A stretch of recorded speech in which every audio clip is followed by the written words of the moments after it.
I guess my biggest regret in life is maybe not spending more time with my mom. Well, like my mom, she was always a little weird.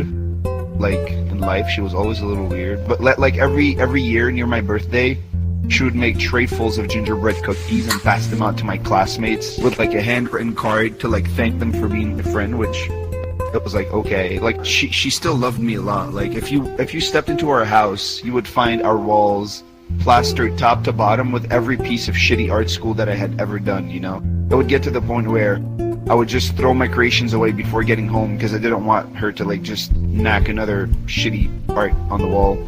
And the strangest thing about my mom though is that like she talked to our trees and like she even named them. There was Daphne the lemon tree, you know, Carl the pomegranate tree, Joseph the oak.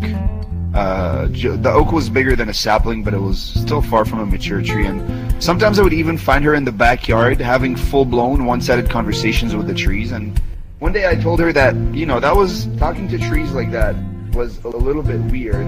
And she said that, you know, she said, hey, I mean, they need to feel loved, you know, and then she would just wait until I'd get back into the house before continuing the conversation where she left off.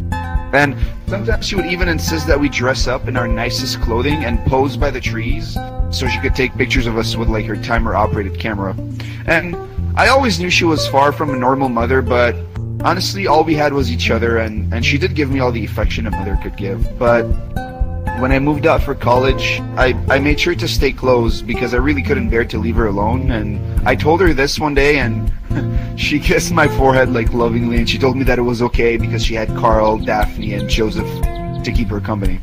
As I grew older, I saw less and less of her, you know, like work, friends, and like a love life took more of my time. And I only got to see her like maybe once every 2 weeks or so.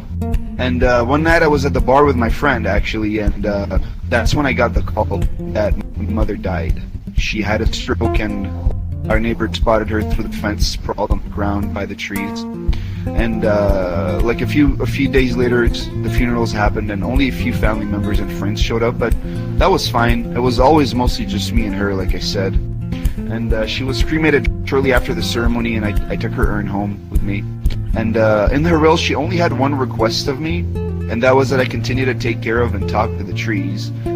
And I mean, I took care of them for sure, but I really couldn't bring myself to talk to plant life, you know?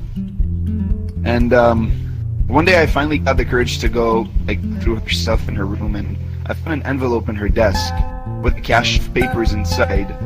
And I looked through them, and I was pretty shook at what I found.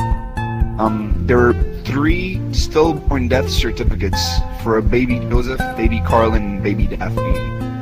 And like I had never known that I had siblings, and I'd never seen any urns before, but that day I understood where she had buried their remains, and I understood why she spoke to the trees. And yeah, ever since I take her last wish very seriously, and I talk to the trees. And recently I actually even planted a new one for my mother.